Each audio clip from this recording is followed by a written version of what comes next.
Gracias a Dios porque podemos estar nuevamente aquí en la casa de Dios, porque podemos adorarle y hace un momento, precisamente en el último canto, pues hablábamos acerca de eso, de que nuestro deseo es estar en su presencia, que nuestro deseo es poderle amar, que nuestro deseo es estar siempre con Él.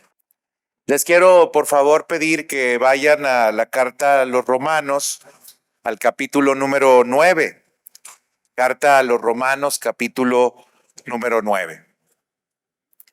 Hasta el capítulo número 8, hermanos, el apóstol Pablo había seguido o había tenido una secuencia pues bastante lógica y natural en lo que iba exponiendo. Recordarán ustedes que hemos estado estudiando y predicando acerca de esta carta y el apóstol Pablo lo que ha querido dejar en claro y manifestar es acerca de la necesidad que nosotros tenemos pues de un Salvador, poniendo como base o como fundamento el hecho de que todos pecaron. No hay ni aún uno bueno, no hay ningún justo, no hay quien entienda, no hay quien se acerque a Dios. Y esto lo deja bastante claro en los primeros 4 capítulos, en los que refiere que tanto los judíos como los gentiles, como aquellas personas que eran muy moralistas, necesitaban de Dios. Y es por eso que en el capítulo número 5, pues él habla acerca de cómo es que podíamos nosotros acercarnos a Dios, y eso era a través de la fe, diciendo en Romanos 5:1 que somos justificados por la fe y tenemos paz para con Dios. Pero posteriormente el apóstol Pablo empieza a señalar o a mostrar que a pesar de que hemos sido justificados y somos llamados a la santificación, todavía hay algunas contradicciones en nosotros que tienen que ser quitadas. Y hay una exclamación que nosotros hemos estado señalando varias veces en el versículo 23, en las cuales el apóstol Pablo dice: miserable de mí, ¿quién me librará de este cuerpo de muerte? Y el capítulo número 8 es la respuesta que da el apóstol Pablo a cómo es que nosotros vamos a ser liberados de este cuerpo de muerte. Es decir, hay un orden bastante lógico en todo lo que el apóstol Pablo va expresando, pero de pronto llega el capítulo 9 y en el capítulo 9, así de buenas a primeras, empieza a hablar acerca de Israel. Y se va a centrar ahora en el capítulo 9, 10 y 11 de la carta a los Romanos, a hablar acerca de Israel. Parece que Pablo, mientras que iba exponiendo la doctrina de la justificación por la fe, se preocupaba por el pueblo de Israel. Que el pueblo de Israel pensaba que la manera en la cual podía acercarse a Dios era, 1, por herencia, porque simplemente eran hijos de Abraham, y 2, a través del cumplimiento de la ley. Ellos creían que ellos iban a cumplir la ley y así se iban a poder acercar a Dios. Y Pablo está preocupado entonces por Israel, porque con ese entendimiento que tenía Israel de las cosas, entonces Israel podría pensar, refiriéndome al pueblo, que él había sido desechado y de que Dios ya no pensaba en ellos ni los consideraba a ellos, y que incluso lo que había dicho acerca de ellos pues no era verdad o no era cierto. Entonces Pablo se queda como con esa preocupación, y entonces en el capítulo 9, 10 y 11 se va a centrar en hablar acerca del pueblo de Israel.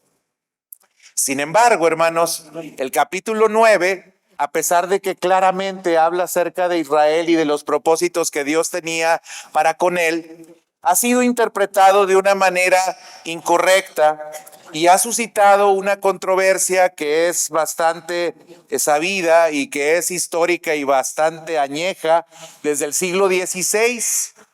Y esta controversia tiene que ver con que si el capítulo 9 de la carta a los Romanos, cuando habla acerca de salvación, está hablando acerca de la salvación de unos a los cuales Dios elige por su sabiduría y por su soberanía, y de otros a los cuales Él condena tan solo porque Él así lo decide o así Él lo quiere.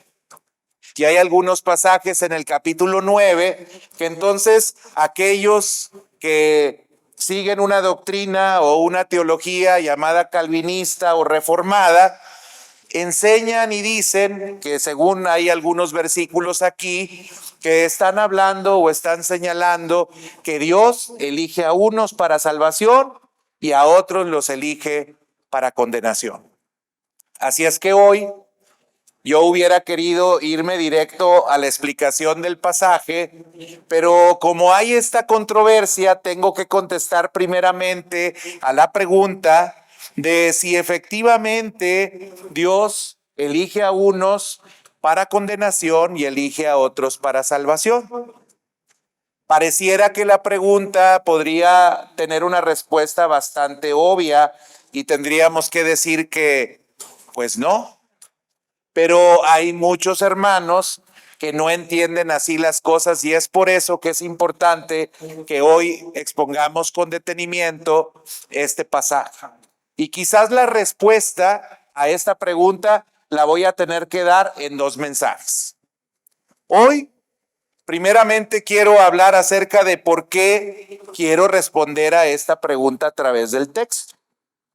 Y lo que debo decir es lo que ya anticipé o ya adelanté, es que aunque este texto no tiene el propósito de hablar acerca de la elección soberana individual para salvación o condenación, debido a una mala interpretación, hermanos, se ha querido usar para asegurar eso.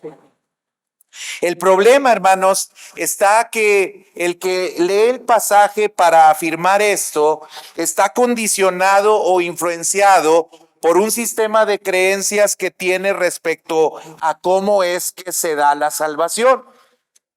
Lo ideal cuando tú vas a un texto bíblico es que tú no llegues con prejuicios. Lo ideal es que cuando tú vas a un texto bíblico, permitas que el texto bíblico hable lo que tenga que decir, pero no que tú con tus prejuicios o precondicionamientos llegues al texto y trates de encontrar en el texto algo que apoye o respalde lo que tú ya crees. Y el problema precisamente con este texto es que han habido personas que llegan al texto con este prejuicio y entonces asumen que el texto sí está hablando acerca de que Dios elige a unos para condenarlos y a otros para salvarlos. ¿Por qué es que las personas piensan así? Bueno, piensan así porque hay una declaración de creencias que tienen nuestros hermanos reformados o calvinistas que se resumen a través de un acróstico al cual ellos le llaman tulip. Estas letras de este acróstico tienen que ver con algunas 5 afirmaciones que ellos hacen en relación a la salvación. Lo primero que ellos dicen es la depravación total. Tulip, ¿dónde está la T? Es que es en inglés. Total depravación o total depravity. Yo no sé mucho inglés. Ahí me corrigen con el cómo lo estoy diciendo. Pero empieza con total y por eso está la sigla de T, de tulip. Y ellos dicen, quienes creen en la depravación total, que por cierto, también nosotros la creemos, pero en sentido distinto, ellos creen que como afirma Efesios capítulo número 2, versículo 1 al 6, el hombre está muerto en sus delitos y pecados. Que el hombre no tiene vida y que el hombre no puede entonces, como está muerto, decidir absolutamente nada ni hacer absolutamente nada en relación a su salvación. Está perdido, está condenado y no puede hacer absolutamente nada para salvarse. Es por eso que necesita de un Salvador y este Salvador es Jesús y creemos que a través de la fe que ponemos en Cristo es que nosotros nos podemos salvar. En eso estamos de acuerdo, pero el caso de las personas que creen en el calvinismo es que consideran que el ser humano no tiene ni siquiera la capacidad de decidir. Es decir, piensan que el ser humano fue afectado de tal manera que no puede hacer ni siquiera una elección o una decisión, mientras que nosotros sostenemos que tenemos libre albedrío y a través de la gracia de Dios sí podemos llegar a tomar una decisión. Bueno, En este caso, ellos creen que el hombre está depravado totalmente y el hombre no puede hacer absolutamente nada para su salvación. La segunda letra del acróstico TULIP es la letra U y tiene que ver con la elección incondicional. Y ellos sacan esta letra de la palabra uncondicional en inglés. Y entonces dicen que Dios ha elegido a los hombres incondicionalmente para ser salvos. ¿De dónde sacan esto? Pues de pasajes como Efesios, de pasajes como Pedro, en el cual se nos habla acerca de que Dios nos ha elegido. Sin embargo, ellos piensan que la elección que Dios hace para salvar a los que se encuentran en una depravación total es una elección que no tiene ninguna condición. Dios elige porque es soberano a quien quiere salvar y a quien quiere condenar. Si yo tengo autoridad sobre todas las cosas, nadie me puede a mí altercar ni nadie me puede a mí cuestionar porque yo decido que unas personas se salven y otras personas se condenen, porque yo soy el soberano, porque yo soy el que tengo el poder absoluto. Y entonces nuestros hermanos calvinistas o reformados creen que el hombre entonces es elegido sin ningún tipo de condición. Cuando nosotros creemos que sí hay una condición para que el hombre sea elegido, y es precisamente el que el hombre se rinda o los seres humanos se rindan en arrepentimiento y fe a Jesús. Yo decida, sabiendo que estoy en una condición pecaminosa, ayudado por la gracia de Dios, yo pueda decidir arrepentirme y creer en el Evangelio.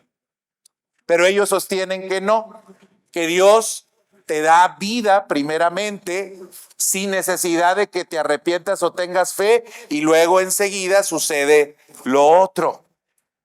No puedes tú decidir nada porque estás muerto, entonces Él te hace renacer sin ninguna condición o te da vida sin ninguna condición. La tercera de las letras que aparecen en este acróstico de TULIP es la L, que tiene que ver con la expiación limitada, limited, y ahí viene la palabra L, la letra, perdón, L. Y aquí lo que nuestros hermanos reformados o calvinistas dicen es que Cristo hizo una expiación de los pecados con su muerte. Pero según ellos, creen que esta muerte que Cristo hizo, la hizo solamente por aquellos que Él decidió salvar. Es decir, ellos piensan que Juan 3:16, de tal manera amó Dios al mundo, no debe de entenderse como todas las personas, sino el mundo de aquellas personas que Él había determinado salvar. Por ellos es que Cristo murió, porque también ellos refieren en Juan capítulo número 10, versículo 11, que Jesús entregó su vida por sus ovejas y solamente por ellas. Entonces la muerte expiatoria de Cristo, ellos la entienden como si Cristo solamente vino a morir por unos cuantos y no morir por todo el mundo. Cristo vino a morir o a expiar los pecados de aquellos que Él previamente eligió para que fueran salvos. En cuarto lugar, encontramos en este acróstico TULIP la palabra gracia irresistible. Irresistible es de ahí de donde viene la letra I. Y ellos ahora también refieren que si Dios estableció quiénes se van a salvar y quiénes se van a condenar, entonces no es algo que tú puedas resistir el salvarte o no salvarte. Tú te vas a salvar porque Él lo decretó y porque Él lo dijo así. Simplemente, así es que Él va a venir a través de su gracia a operar en tu vida de tal manera que te va a salvar porque a Él le ha placido quererte salvar. Independientemente de si tú quieres o no quieres, la gracia para ellos es irresistible. Y en quinto lugar, también ellos hablan acerca de la letra P en este acróstico TULIP, que tiene que ver con preservación de los santos o preservation en inglés. ¿Verdad? La preservación de los santos. Dígalo mejor, dígalo en español, ¿verdad, pastor? Bueno, la preservación de los santos es la letra P. ¿Sí? ¿Y qué dicen ellos? Ellos dicen entonces que como Dios te escogió y te eligió para salvación, no hay forma en la cual, una vez que Dios ha decretado algo, pueda cambiar ese decreto. Tú vas a ser salvo y siempre vas a ser salvo. Esa es la creencia, hermanos, con la cual llegan algunos a leer el capítulo 9 de Romanos. Y entonces con esa creencia, pues es muy fácil que se pueda malinterpretar algunos versículos que aparecen en el capítulo 9. Por ejemplo, miren lo que dice el versículo 13 y a lo mejor hasta usted pensaría que también debiera de ser calvinista o reformado. Miren lo que dice el versículo número 13. Como está escrito, a Jacob amé, mas a Esaú aborrecí. Esta expresión, si llegas obviamente con ese antecedente y con esos 5 postulados y tú los haces tuyos, pues llegas al versículo 13 y dices claramente, aquí hay elección incondicional. Dios quiso amar a uno y quiso aborrecer a otro y se acabó el asunto. Sin ninguna condición, Él determinó que iba a amar a una persona y que iba a aborrecer a otra. Luego, si seguimos leyendo el versículo 15 y 16, nuevamente a lo mejor, si nosotros consideramos el antecedente de nuestros hermanos, podríamos también pensar que nosotros nos debiéramos de hacer reformados. Porque miren lo que dice el versículo 15 y 16. Pues a Moisés dice, tendré misericordia del que yo tenga misericordia y me compadeceré del que yo me compadezca. Así que no depende del que quiere ni del que corre, sino de Dios que tiene misericordia. Nuevamente, al leer estos versículos, cualquiera podría decir que se está hablando acerca de elección incondicional. Yo elijo a quien yo quiero y tengo misericordia de quien yo quiero. Y aunque otros deseen o quieran acercarse a mí, si yo no quiero tener misericordia de ellos, no tendré misericordia de ellos. Si llegamos con esa precondición de los 5 postulados de los reformados o calvinistas, todo cobra sentido aparentemente en el capítulo 9 de la carta a los Romanos. Incluso si seguimos leyendo, hasta podríamos decir que ahí se nos habla de gracia irresistible. ¿Por qué razón? Porque miren lo que dice el versículo 19. El versículo 19 dice, pero me dirás, ¿por qué pues inculpa? Porque ¿quién ha resistido a su voluntad? Mas antes, oh hombre, ¿quién eres tú para que alterques con Dios? Dirá el vaso al barro que lo formó, ¿por qué me has hecho así?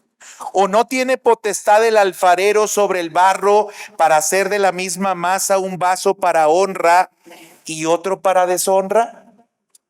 Cuando leemos también el pasaje y llegamos con ese precondicionamiento, entonces nosotros tendríamos que decir que aquí se habla de gracia irresistible.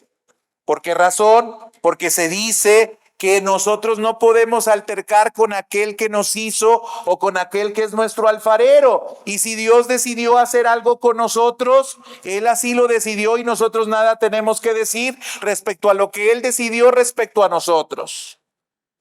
Sin embargo, hermanos, aunque leemos estos pasajes con ese precondicionamiento, o se leen esos pasajes con ese precondicionamiento, lo cierto, hermanos, es que hay problemas con esa interpretación.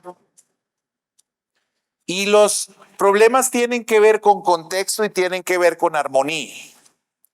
Hay algunos principios de interpretación bíblica que es muy importante que nosotros siempre consideremos cuando nosotros vamos a un texto. Y tenemos que entonces ver que lo que el texto dice ahí lo pueda leer con contexto. Es decir, estos versículos no son los únicos versículos que aparecen en la Biblia. Hay muchos otros versículos más que aparecen en la Biblia y tengo que conocer los versículos más que aparecen en la Biblia para no equivocarme en la interpretación que estoy haciendo acerca de estos textos a los cuales yo he llegado.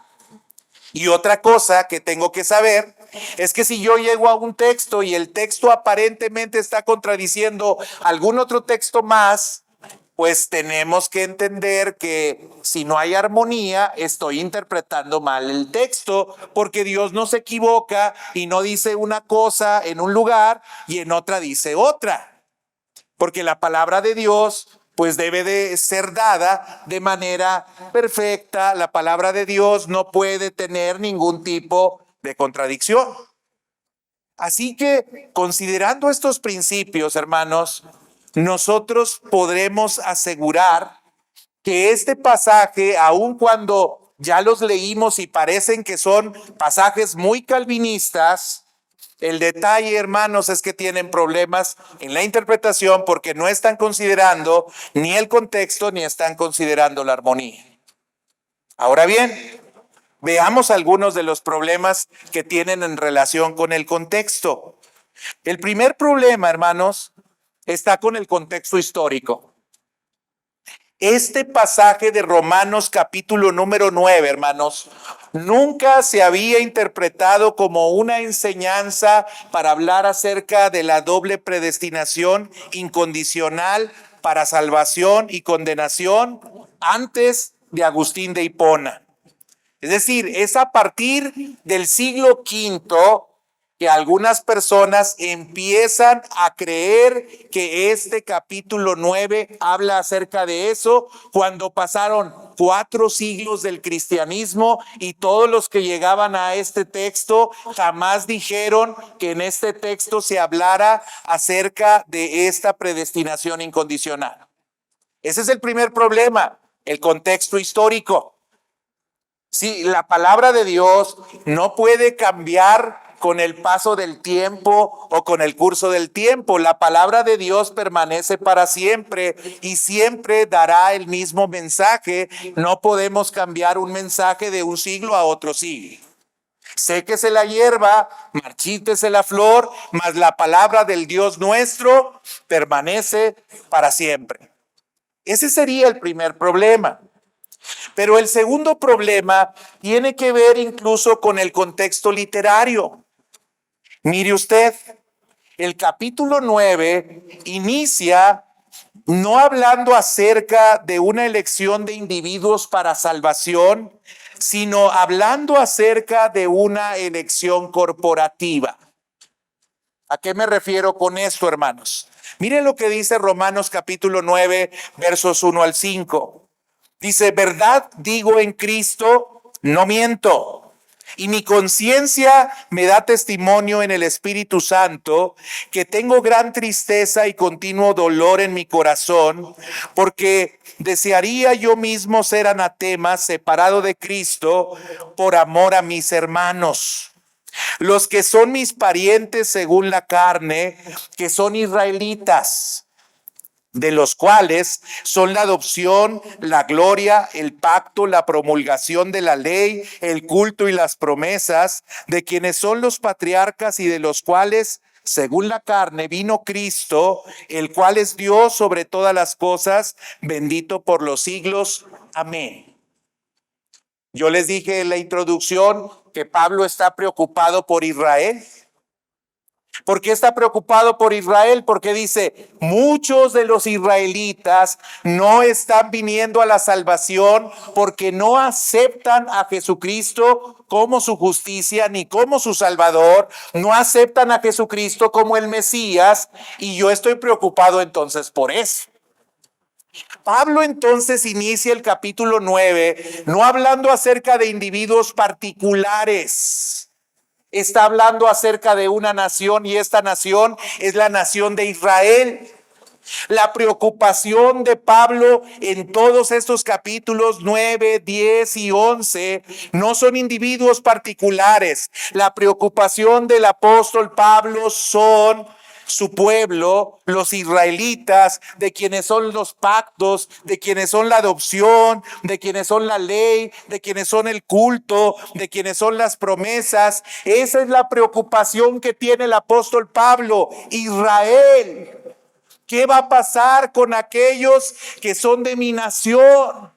Yo quisiera ser anatema con tal de que ellos pudieran venir a Cristo. Yo estoy preocupado por este pueblo, y Pablo está utilizando aquí un elemento, un recurso que ya les había yo compartido, en el cual el apóstol Pablo está pensando en que alguien, un opositor, está hablando en contra de lo que él escribe, y entonces él se anticipa a dar respuesta acerca de las dudas que puede tener quizás un opositor judío.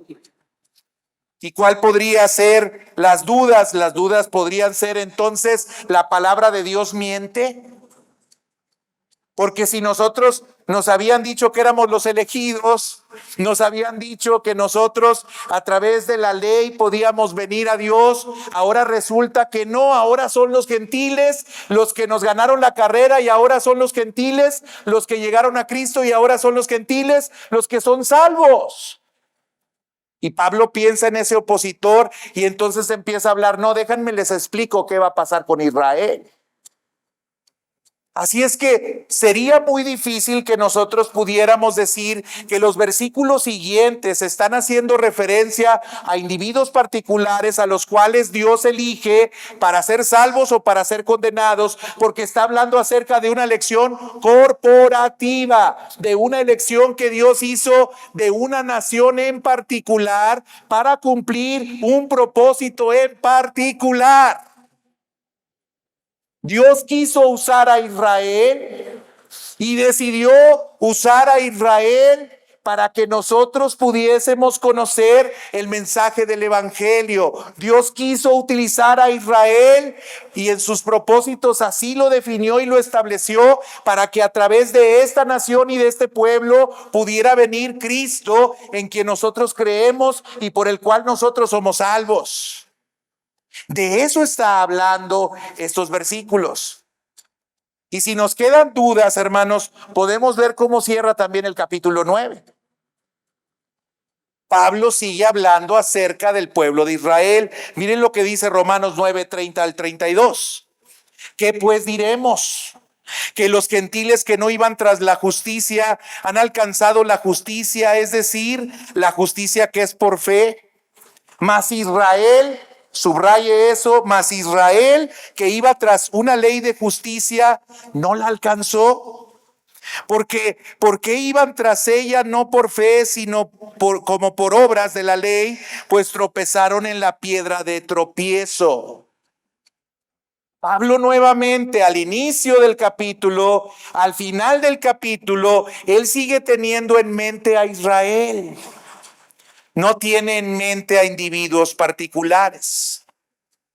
Pero ahora, quizás usted podría decirme, oiga, pastor, pero usted dice que al inicio y al final habla acerca de corporaciones o habla acerca de naciones, particularmente hace referencia a la nación de Israel, y por eso usted dice que no podemos hablar acerca de una predestinación personal o individual, sino que se está hablando de una elección de una nación para cumplir un propósito. Pero ¿qué me puede decir de los versículos que leímos? Porque ahí se nos habla de Jacob, ahí se nos habla de Esaú, ahí se nos habla de Faraón. Y entonces, ¿ahí qué podemos decir? En realidad no se está hablando de individuos en particular, no se está refiriendo a personas en particular. Eso solamente podríamos llegar a concluir si hacemos una lectura superficial. Sin embargo, las referencias del Antiguo Testamento, hermanos, de este pasaje o de estos nombres que aparecen allí, nos hacen ver que estos individuos eran cabezas corporativas de sus naciones. Mire, vamos a contrastar lo que dice el versículo en Romanos con lo que dice la referencia en el Antiguo Testamento. Y veamos primeramente el caso de Jacob. capítulo 9, versículo 9 al 12. Dice, porque la palabra de la promesa es esta: por este tiempo vendré y Sara tendrá un hijo. Y no solo esto, sino también cuando Rebeca concibió de uno, de Isaac, nuestro padre, pues no habían aún nacido, ni habían hecho aún ni bien ni mal, para que el propósito de Dios conforme a la elección permaneciese, no por las obras, sino por el que llama, se le dijo, el mayor servirá al menor. Cuando nosotros leemos Romanos 9, pues podemos confundirnos y podemos decir, ay, está hablando de que Dios eligió a una persona por sobre otra persona.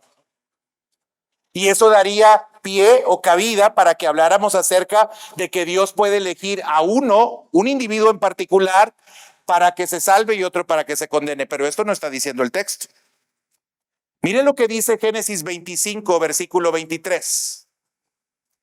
Génesis 25, 23 dice, y le respondió Jehová, dos naciones hay en tu seno, y dos pueblos serán divididos desde tus entrañas. El un pueblo será más fuerte que el otro pueblo, y el mayor servirá al menor. Cuando Pablo está haciendo referencia aparentemente a individuos, en realidad estos individuos están representando a dos naciones.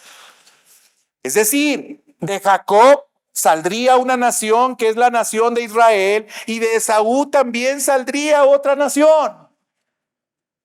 Así que no podemos hablar de una elección individual, porque Dios lo que estaba eligiendo al seleccionar a uno o a otro no era la persona en particular, sino era más bien a la herencia que recibiría una nación. Yo elijo a Jacob por encima de Esaú. Hermanos, Dios es soberano, claro que lo es. Y Dios interviene en el curso de la historia, por supuesto que interviene en el curso de la historia. Hermanos, Dios no es un Dios trascendente solamente, que está alejado, que está ajeno a todas las cosas que pasan en el mundo.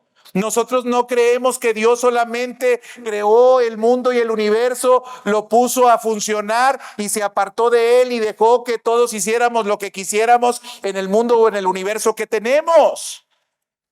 Dios sí interviene.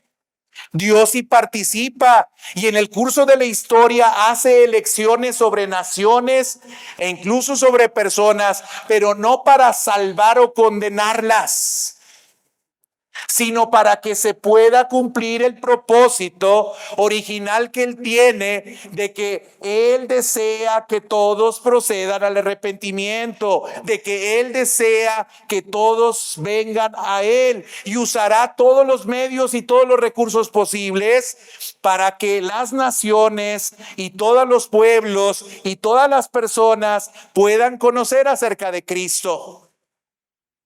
Y en este caso Dios eligió a Jacob con el propósito de que a través de la nación de Israel nosotros pudiésemos llegar a conocer a Cristo. Así que el pasaje, hermanos, y hay armonía, al principio habla acerca de corporación, habla de nación, al final habla de nación, pero también en medio habla de nación. Está hablando acerca de Jacob como una nación. Y de igual forma está hablando acerca de Esaú como una nación. Dice el versículo número 9, versículo 13, como está escrito, a Jacob amé, mas a Esaú aborrecí. Ahora, si usted va a Malaquías capítulo número 1, versículo 1 al 5, se va a dar cuenta nuevamente que esta referencia que está haciendo Pablo en la carta a los Romanos tiene que ver con la elección que Dios hizo de un pueblo. Mire lo que dice Malaquías 1 del 1 al 5. Profecía de la palabra de Jehová contra Israel por medio de Malaquías. ¿Contra quién, hermanos? Contra Israel. Dice, yo os he amado, dice Jehová. Y dijisteis, ¿en qué nos amaste? Y Dios responde, ¿no era Esaú hermano de Jacob? Dice Jehová, y amé a Jacob y a Esaú aborrecí. Y convertí sus montes en desolación y abandoné su heredad para los chacales del desierto. Cuando Edom dijere, nos hemos empobrecido, pero volveremos a edificar lo arruinado, así ha dicho Jehová de los ejércitos, ellos edificarán y yo destruiré. Y los llamarán territorio de impiedad y su pueblo contra el cual Jehová está indignado para siempre. Y vuestros ojos lo verán y diréis, sea Jehová engrandecido más allá de los límites de Israel. ¿Qué está diciendo la profecía de Malaquías? Que Edom sería castigado. Y Edom precisamente son los descendientes de Esaú. Edom es la nación que corresponde a el patriarca, en este caso Esaú. Lo que está diciendo Dios es que él va a hacer un juicio sobre una nación, no sobre un individuo particular. Pero hay algo que ustedes también tienen que saber. Este juicio que hace sobre esta nación en particular, no la hace nada más porque sí. La hace a causa de que los edomitas no tuvieron consideración de sus hermanos cuando sus hermanos iban de paso hacia la tierra prometida. Es decir, hay una consecuencia de una acción mala que este pueblo llevó a cabo contra su hermano. Y Dios, que es soberano y que mira esas cosas, obra en consecuencia y trae un juicio sobre esta nación. Pero nuevamente, fíjense algo interesante, se habla de una nación, no de un individuo en particular, y además se habla de que la razón por la cual viene este juicio no es porque Dios sea arbitrario, no es porque Dios simplemente dijo yo quiero amar a uno y aborrecer al otro, y me cayó mal Esaú para aborrecerlo y a él lo voy a aborrecer y sobre él vendrá el juicio nada más porque yo quiero. Es que el juicio es la consecuencia de la conducta de un pueblo, de una nación. Así que, hermanos, no podríamos decir que hay una elección incondicional. Incluso para condenación de ellos, porque Dios eligió hacer esto a causa del pecado de esta nación. Ahora bien, si vamos ahora también a hablar acerca del faraón, también podríamos decir, oiga, pastor, pero ahí está ahora Faraón. ¿Y qué podemos decir de Faraón? Bueno, Faraón es puesto ahí como una analogía de lo que Israel tenía que vivir. Es decir, como les digo, el apóstol Pablo en el capítulo 9 está preocupado por Israel e Israel se cuestiona por qué Dios está siendo injusto con él en el trato que le está dando. Y entonces Pablo empieza a dar ejemplos para explicar de que Dios no es injusto. Y le pone un ejemplo y el ejemplo es Faraón. Mire, en el caso de Faraón podemos ver cómo ahí en Romanos capítulo número 9, desde el versículo 17 al 21, vea lo que dice la palabra de Dios. Porque la escritura dice a Faraón, para esto mismo te he levantado para mostrar en ti mi poder y para que mi nombre sea anunciado por toda la tierra, de manera que quien quiere tiene misericordia y el que quiere endurecer, endurece. Pero me dirás, ahí está precisamente la analogía, el pueblo de Israel preguntando, pero me dirás, ¿por qué pues inculpa? Porque ¿quién ha resistido a su voluntad? Mas antes, oh hombre, ¿quién eres tú para que alterques con Dios? Dirá el vaso de barro al que lo formó, ¿por qué me has hecho así? ¿O no tiene potestad el alfarero sobre el barro para hacer de la misma masa un vaso para honra y otra para deshonra? El caso de Faraón es una analogía que Pablo utiliza para explicar por qué Dios está haciendo esto con Israel. Porque Israel se encuentra alejado, porque Israel ha sufrido, porque Israel no ha aceptado el mensaje. Pero algo interesante es que el pasaje de Jeremías capítulo número 18, al cual están haciendo referencia aquí, hermanos, nuevamente nos habla acerca de que la razón por la cual el alfarero hace eso con esa figura o con ese barro es precisamente porque esa figura y ese barro no obedeció a Dios. Vaya conmigo a Jeremías, por favor. Jeremías 18 del 1 al 10. Y vea lo que dice Jeremías 18 del 1 al 10. Palabra de Jehová que vino a Jeremías, diciendo: levántate y vete a casa del alfarero, y allí te haré oír mis palabras. Y descendí a casa del alfarero, y he aquí que él trabajaba sobre la rueda, y la vasija de barro que él hacía se echó a perder en su mano, y volvió y la hizo otra vasija, según le pareció mejor hacerla. Entonces vino a mí palabra de Jehová diciendo: no podré yo hacer de vosotros como este alfarero, oh casa de Israel. Dice Jehová: he aquí que como el barro en la mano del alfarero, así sois vosotros en mi mano, oh casa de Israel.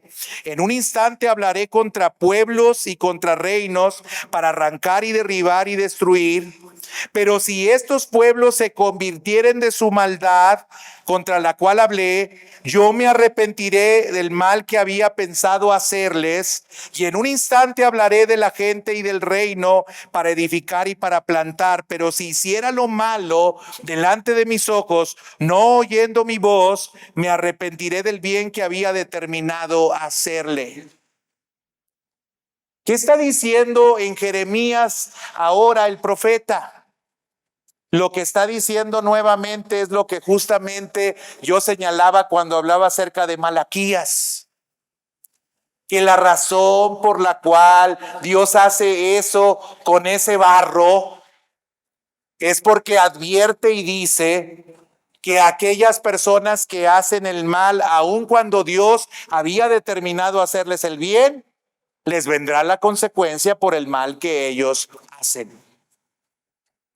Así es que, hermanos, en ninguna manera el pasaje está hablando acerca de una elección personal o individual. Está hablando acerca de naciones y de cómo Dios hace juicio sobre naciones y de cómo Dios está haciendo un juicio también con su pueblo Israel. Porque Pablo está preocupado con lo que está pasando con su pueblo Israel. Que no muchos habían venido a Cristo, que no muchos se habían arrepentido y que los que estaban dando respuesta al evangelio en realidad eran gentiles. De hecho, la predicación del apóstol Pablo toda fue hacia los gentiles porque los judíos le resistieron cada vez que él iba a una sinagoga para anunciar acerca de Cristo, de tal forma que él resolvió, y esto lo dice en el libro de los Hechos, que ya no iba a predicarle más a los judíos, sino que iba solamente a predicarle a los gentiles. Esa es la preocupación de Pablo, hermanos. Y el pasaje entonces, cuando lo leemos en contexto histórico, cuando lo leemos el pasaje en un contexto de armonía, literariamente hablando, entonces no podemos concluir lo que nuestros hermanos reformados o calvinistas con un prejuicio concluyen al venir al texto, haciendo a un lado el contexto histórico y el contexto literario. E incluso, hermanos, ignorando modismos hebraicos. Fíjese qué conveniente es que quizás el pasaje más contundente que utilizan nuestros hermanos reformados o calvinistas es justamente el versículo número 13, donde se nos dice que Dios amó a Jacob y aborreció a Esaú. Pero algo que pasan por alto, hermanos, es que en el lenguaje, en el hebreo, también, hermanos, había algunas expresiones que no significaban literalmente lo que se está diciendo como aborrecer. Y esta es la expresión que aparece aquí, hermanos. Según un modismo hebreico, y que utiliza el mismo Jesús en Lucas capítulo 14, versículo 26, Aborrecer, hermanos, no significa de ninguna manera lo que nosotros cuando lo escuchamos en el español entendemos. ¿Se acuerda que Jesús dijo que aquellos que no aborrecían a padre, madre, hijos y hermanos no eran aptos para seguirle?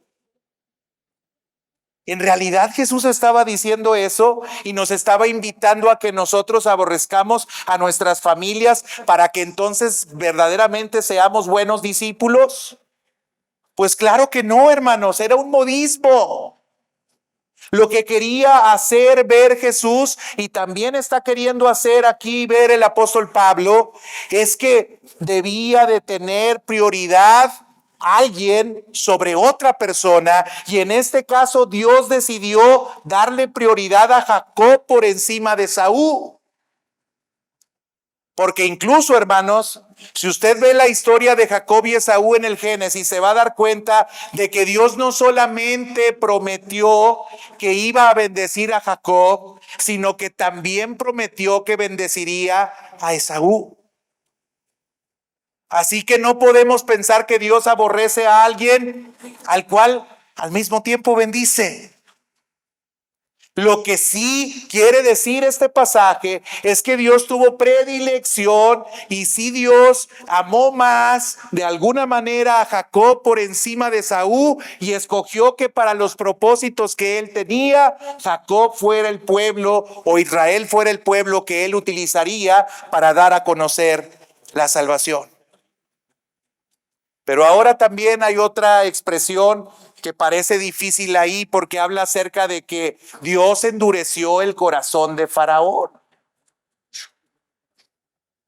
¿Se acuerda usted que cuando vemos en Éxodo la salida del pueblo de Israel, se nos dice que en el versículo 21 del capítulo 4 de Éxodo, se dice: cuando vuelvas a Egipto no dejes de hacer ante el faraón todos los prodigios que te he dado el poder para realizar. Yo por mi parte endureceré su corazón para que no deje ir al pueblo. Y con esa palabra de endurecer, pues pareciera entonces que Dios pues sí mete su cuchara con algunos individuos y hace que algunos individuos hagan el mal. Ahora, decir esto es muy peligroso porque entonces diríamos que Dios nos incita para hacer el mal. Y esto el Nuevo Testamento lo refuta. El Nuevo Testamento dice que Dios no produce el mal. Así que no podemos pensar que cuando escuchamos endurecer el corazón de Faraón significa que Dios instigó o controló o hizo que el faraón hiciera algo malo.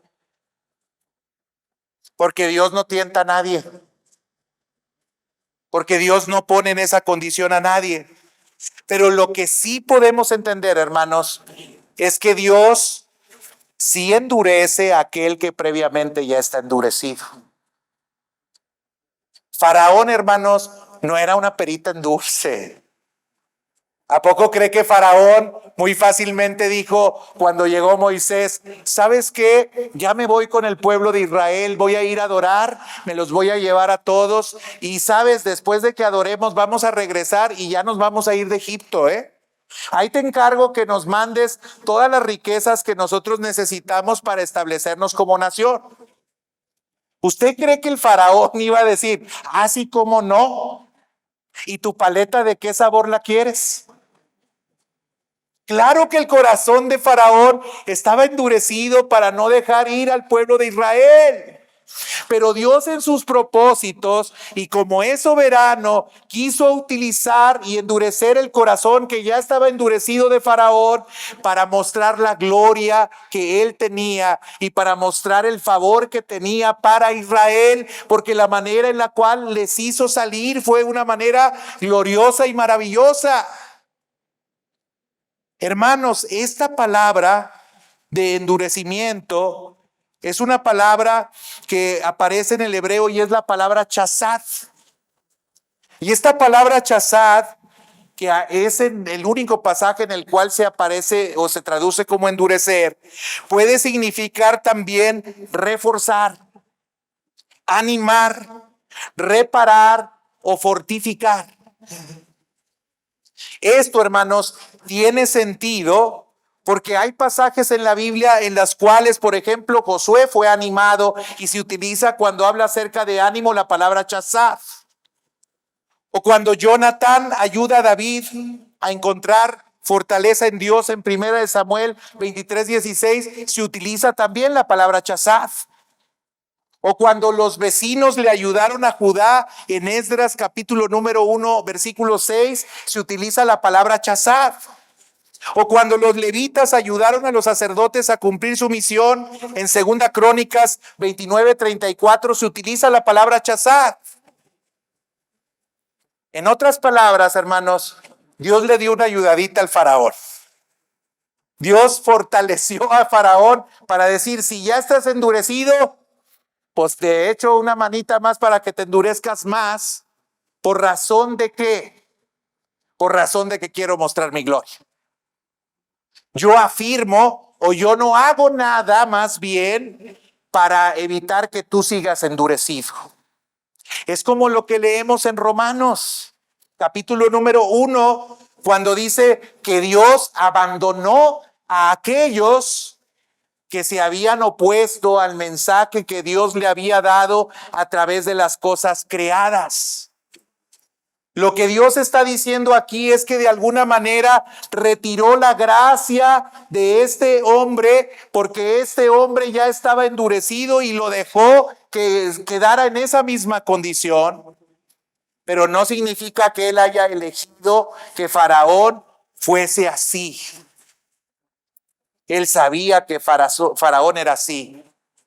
Y él sabía que Faraón no dejaría salir a Israel de Egipto. Así que si vemos esto en contexto, hermanos, no podemos entender el texto en el sentido de que el texto nos esté hablando acerca de una elección doble, una para salvación y otra para condenación de individuos, porque el texto nos habla de naciones, porque el texto ni siquiera habla de un aborrecimiento, sino habla acerca de un amor menor. Y porque el texto no nos habla de un endurecimiento en el sentido de que Dios haya provocado que Faraón fuese así. Faraón ya lo era. No podemos entonces llegar a este texto y afirmar lo que nuestros hermanos reformados o calvinistas dicen.